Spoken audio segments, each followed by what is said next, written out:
প্রথম কথা হচ্ছে যে একজন মানুষ মারা গেছে, কেন মারা গেছে, কী জন্য মারা গেছে তার তদন্ত হবে। যে রাজ্যে মারা গেছে সেই রাজ্যের পুলিশের এখতিয়ারের মধ্যে পড়ে, সেই পুলিশ তদন্ত করবে। যদি আমাদের রাজ্য সরকার আলাদা করে তদন্ত করতে চায়, আমাদের রাজ্য সরকার যে পদ্ধতি আছে, যে প্রোটোকল আছে, সেই প্রোটোকল মেনে ওই রাজ্য সরকারকে, অর্থাৎ মহারাষ্ট্র রাজ্য সরকারকে লিখবে।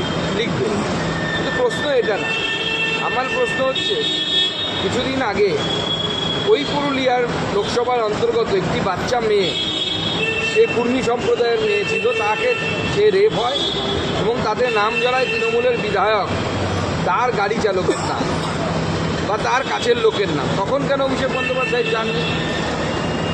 এইটা কি বিশেষ কোনো কারণে উনি যাচ্ছেন? আচ্ছা, পরিযায়ী শ্রমিকদের উপরে আমাদের তামিলনাড়ুতেও তো অত্যাচার হয়েছে, তাদের বাড়ি উনি যান না কেন?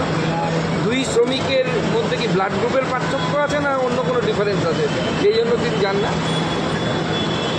কলকাতা কর্পোরেশনের বাজেট পেশ হলো।